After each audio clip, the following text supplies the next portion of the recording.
Video बघत असलेल्या प्रत्येकाला महाप्रपंचातर्फे तेजस पुंगारचा सप्रेम जय शिवराय, सप्रेम जय श्रीराम. मित्रांनो, सध्या नीट प्रकरण खूपच गाजतंय. या नीट पेपर लीक वरून विरोधकांनी एनडीए सरकारला चांगलंच धारेवर धरलं. महाराष्ट्र राज्य सरकारला देखील धारेवर धरलेलं आहे. विद्यार्थ्यांमध्ये आक्रोश आहे, संताप आहे, त्यांच्यामध्ये निराशावाद पसरलेला आहे.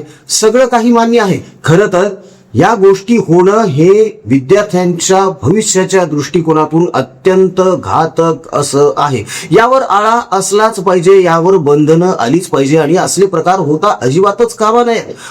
अशातच एक घटना नुकतीच बँगलोरमध्ये घडलेली आहे. बघा, बँगलोरमध्ये काही विद्यार्थी हे परीक्षा सेंटरवर गेले नीटची एक्झाम देण्यासाठी आणि केवळ त्यांना 5 मिनिट उशीर झाला आणि म्हणून त्यांना एंट्री देण्यात आली नाही.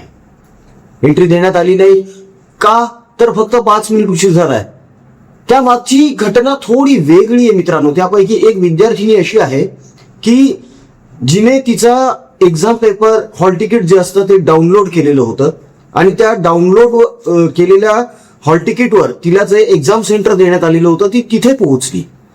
तिथे तिला सांगण्यात आले की नाही, तुमचा नंबर इथे लागलेला नाहीये, तुमचा नंबर दुसरीकडे लागलेला आहे.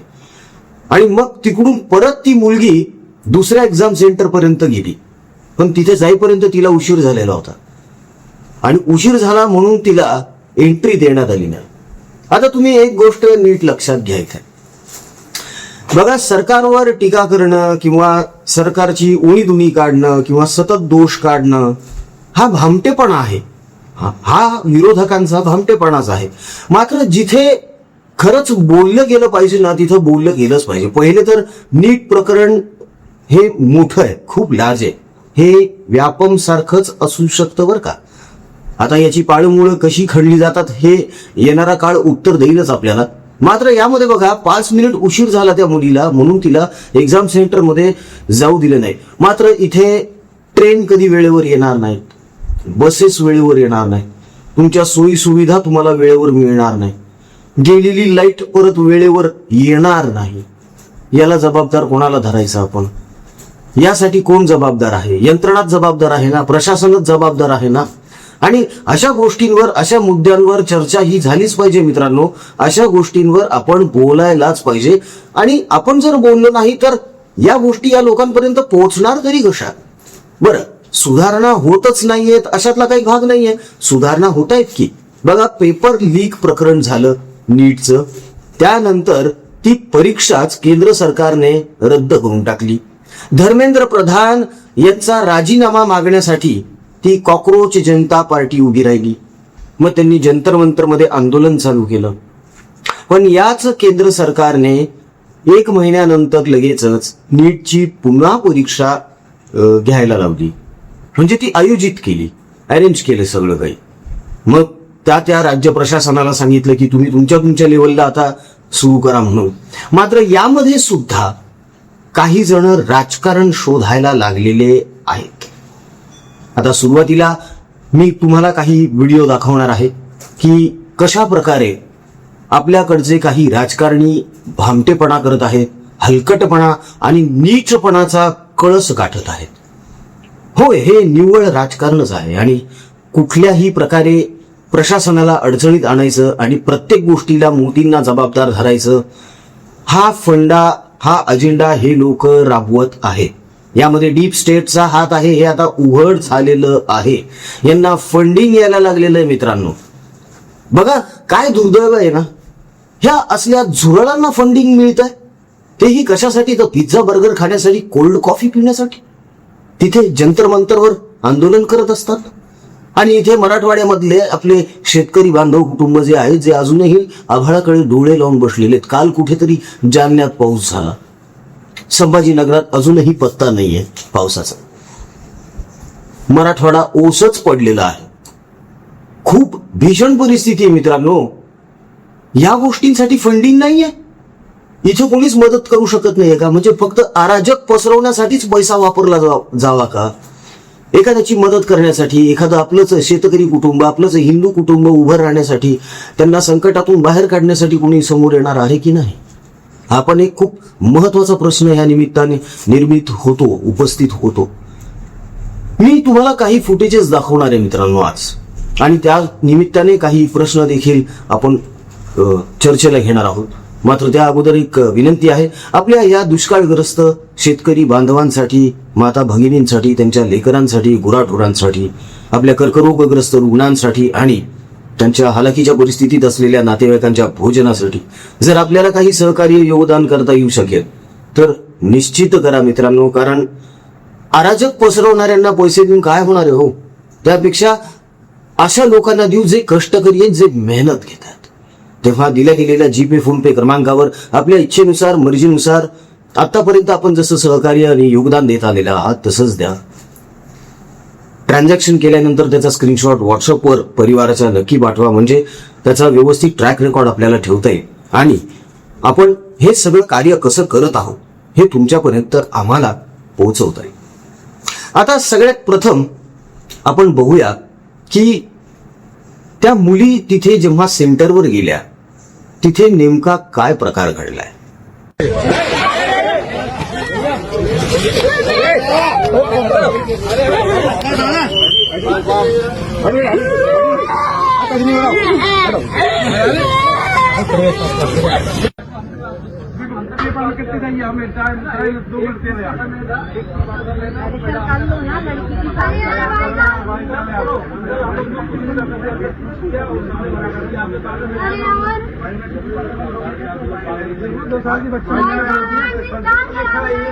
भाई तो पेड़ लीक होगा यार, बोला अपना भाई साहब समझो यार, लीक हो गई यार, देख लीजिए और अंदर पूछ लीजिए.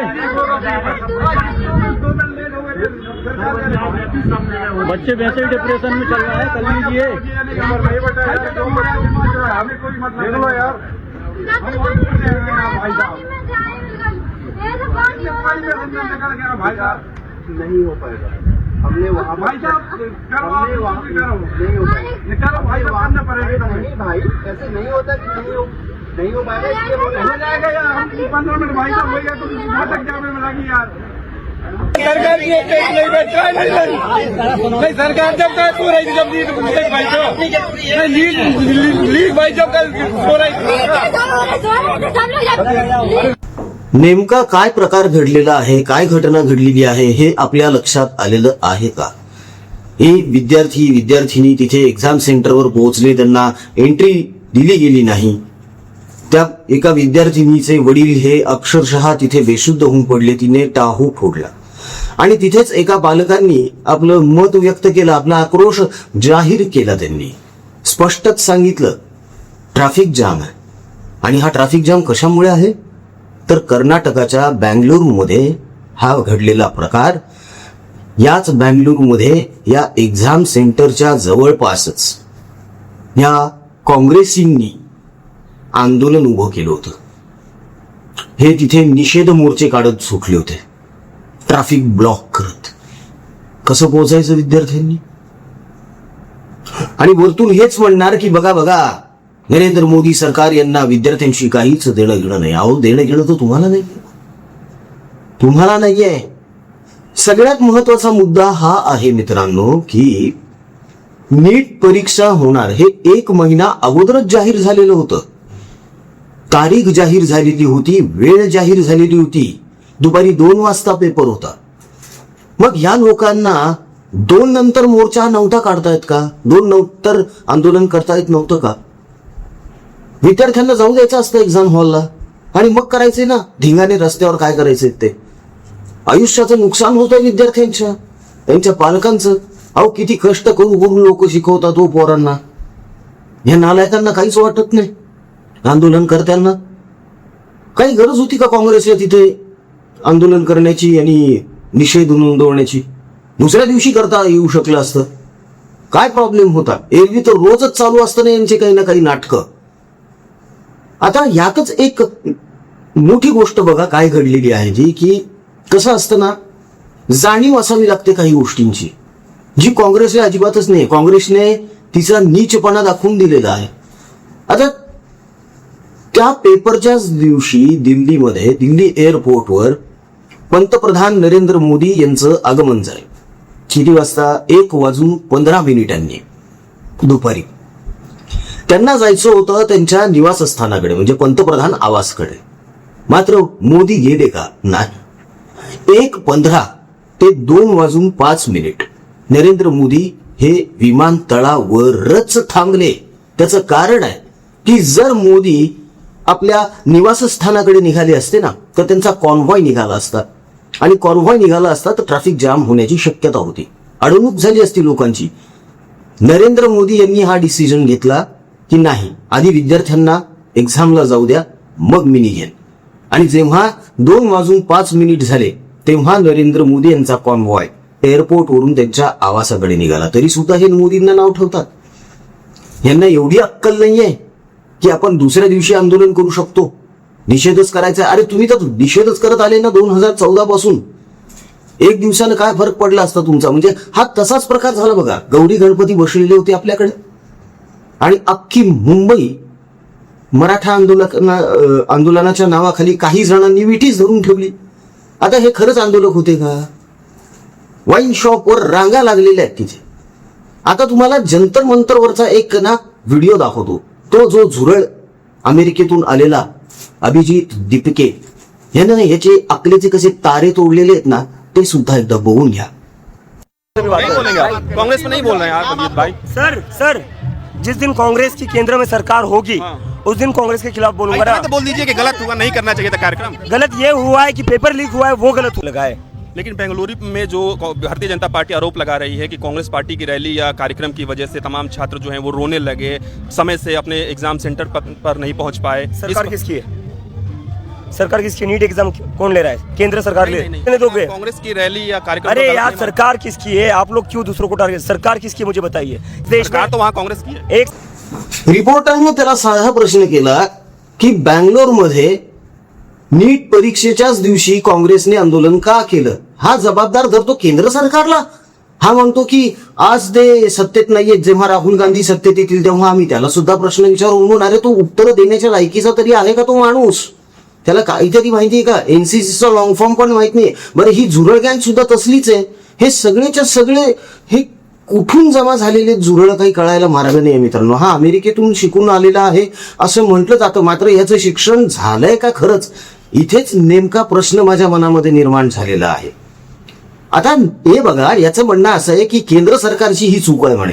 केंद्र सरकारची ही कशी काय चूक असू शकते? रिपोर्टरने तर सरळ सांगितलं ना की कर्नाटकमध्ये काँग्रेसचं सरकार आहे म्हणून. नाही, हे केंद्र सरकारची चूक आहे म्हणे. अरे बाबा, केंद्र सरकार परीक्षा घोषित करतं, मात्र त्या परीक्षा घोषित झाल्यानंतर प्रत्येक स्टेटला तिथल्या प्रशासनाला त्या राबवाव्या लागतात. ही जबाबदारी त्या स्टेट प्रशासनाची असते. एवढी सुद्धा अक्कल या झुरळांना असू नये का? या झुरळांना जीडीपीचा लॉंग फॉर्म माहित नाहीये, एनसीसीचा लॉंग फॉर्म माहित नाहीये. जंतर मंतरवर हे सगळे तिथे जाऊन बसले. अहो अक्षरशः कोल्ड कॉफी पिता पिता हा माणूस इंटरव्ह्यू देतोय तिथे. विचार करा तुम्ही, कुठून फंडिंग येतं एवढं यांना? पिझ्झा बर्गरच्या पार्ट्या चालू आहेत तिथे. कोण कोणाच्या नावानं काय घोषणा देतोय कोणाला काहीच कळत नाहीये. प्रत्येकाचं तोंड वेगवेगळ्या दिशेला सुटलेलं आहे. अभिजित दीपके याने तिथे तरुण बोलवले, आंदोलनाला बसवले आणि स्वतः 5 स्टार मध्ये राहतो हा तिथे त्याच्या 2 मित्रांसह. मग एवढा पैसा यांच्याकडे देतो कुठून? देतो कोण यांना एवढा पैसा? यात परत आता काही शांतिप्रिय समाजाचे युवक आणि तरुण आणि नेते त्याला काल तिथे भेटायला गेले म्हणे. तेव्हाच लक्षात आलं शाहीनबाग प्रकरण. हे शाहीनबाग सारखंच सुरू आहे सगळं. यार अभिजित दीपकेचं म्हणणं असं आहे की आमचं पाणी तोडण्यात आलेलं आहे, आम्हाला अन्न पुरवणारे जे आहेत त्यांना अडवलं जातं म्हणून. अरे बरोबर आहे ना बाबा, एवढ्या मोठ्या संख्येने जर तिथे तरुण उपस्थित आहेत, एखाद्याला विषबाधा झाली, काही झालं तर परत वरतून बोंबाबोंब होईल ना. Precaution is better than cure ना. एवढी साधी गोष्ट या लोकांना कळू नये का? मात्र कुठल्या तरी गोष्टीचा भाऊ करायचा आणि केंद्र सरकारला याला दोषी धरायचं आणि आरोपीच्या पिंजऱ्यात उभं करायचं, हा यांचा फिक्स अजेंडा आहे. 2029ची तयारी या लोकांनी आत्ताच चालू केलेली आहे आणि हे यांच्या प्रत्येक पत्रकार परिषदेमधून दिसून येतं. मात्र आज निषेध आहे काँग्रेसचा की यांनी जो हलकटपणा आणि नीचपणा केला कर्नाटक काँग्रेसने, नीट परीक्षेच्या वेळी जर तुम्हाला आंदोलनं करायचे, घोषणा द्यायच्या, मोर्चे काढायचे आहेत, विद्यार्थ्यांनी जायचं कुठे? मग कशाला विद्यार्थ्यांच्या नावानं गळे काढता? हा प्रश्न विद्यार्थ्यांनीच आता ह्या काँग्रेसला विचारणं अत्यंत गरजेचं झालेलं आहे. अभिजित दिपकेचं म्हणणं असं आहे की माझे 2,20,00,000 फॉलोअर आहेत म्हणे इंस्टाग्रामवर. तिथे जंतर मंतरवर जाऊन बघा 200 लोक पण नाही आहेत. कसे बसे जमलेले आहेत ते, आणि जे जमलेले आहेत त्या ते अकलेचे कांदे आहेत बॉस. सिरियसली तिथले काही इंटरव्ह्यूज बघितले मी, अक्षरशः दिवाळखोरी आहे, बुद्धीची दिवाळखोरी आहे. म्हणजे 8वी पास 9वी पास पोरं जे आहेत किंवा नापास, अशांचं म्हणणं आहे की आम्हाला नीट परीक्षेला बसू दिलं गेलं नाही म्हणून. अरे मूर्खांनो, नीट परीक्षेला बसण्यासाठी क्रायटेरिया असतोय हे तरी माहिती आहे का? मात्र या झुरळांना याच्याशी काही देणं घेणं नाहीये मित्रांनो. या झुरळांना फंडिंग होत आहे, त्याच्यामुळे हे झुरळ माजल्यासारखं करायला लागले आणि हे देशामध्ये अराजक निर्माण करण्याची आता सुरुवात झालेली आहे. हेच यातून दिसून येतं. राहून राहून आश्चर्य असं वाटतं की यार असल्या लोकांना फंडिंग होत आहे जे देश तोडण्याच्या गप्पा करतात. भारत तेरे तुकडे होंगे अशा घोषणा देणारे लोक तिथे जंतर मंतरवर त्या अभिजित दिपकेच्या बाजूला बसले. यांना वाटायला पाहिजे काहीतरी. तुम्हाला शिक्षणाच्या मुद्द्यावरून आंदोलन करायचं आहे ना, तर मग शिक्षणाच्याच मुद्द्यावरून करा ना. राजकारण कशाला आणताय त्यामध्ये तुम्ही? RSS वर टीका, ब्राह्मणवादावर टीका, भाजपवर टीका. बरं ठीक आहे, करा, भाजपवर करा, RSS वर करा. ब्राह्मणवाद कुठून आला इथे मध्ये नीट परीक्षेमध्ये? असं होऊ शकत नाही ना. म्हणजे हे कुठेतरी स्ट्रॅटेजिकली हे चालू आहे सगळं राजकारण. हेच यातून निदर्शनास येत आहे मित्रांनो. बाकी आता यावर आपलं काय मत आहे आपण कमेंटमध्ये निश्चितच कळवा. मात्र दुर्दैव हेच आहे आपल्याकडे की असल्या माजलेल्या अराजक झुरळांना जास्त खायला प्यायला मिळायलंय तिकडं, आणि आपले शेतकरी बिचारे उपाशी झोपायलेत. वाईट आहे, दुर्दैव आहे. ते हालाकीच्या परिस्थितीतले कॅन्सरग्रस्त रुग्ण आहेत ना, त्यांना द्या रे पैसे, त्यांना खाऊ घालून. त्यांचे जे नातेवाईक आहेत ना, ज्यांच्याकडे 10 रुपये पैसे, 10 रुपये चहा प्यायला, त्यांना चहा पावसो. किमान पुण्याचं काम तरी होईल ते. हे असली चुरळ पोसत बसण्यापेक्षा तिकडे काम केलेलं कधीही बरं आहे. आणि म्हणूनच आपण आपल्या स्वाभिमानी हिंदू प्रपंच परिवारातर्फे हे काम करत आलोय.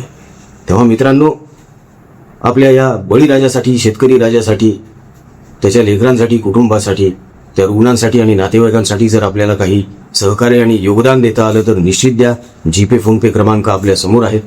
त्यावर ट्रान्झॅक्शन केल्यानंतर त्याचा स्क्रीनशॉट आपल्या परिवाराच्या व्हॉट्सअपवर नक्की ठेवा. म्हणजे त्याचा व्यवस्थित ट्रॅक रेकॉर्ड आपल्याला ठेवता येईल आणि आपण केलेल्या कार्याची माहिती सुद्धा आपल्याला तुमच्यापर्यंत पोहोचवता येईल.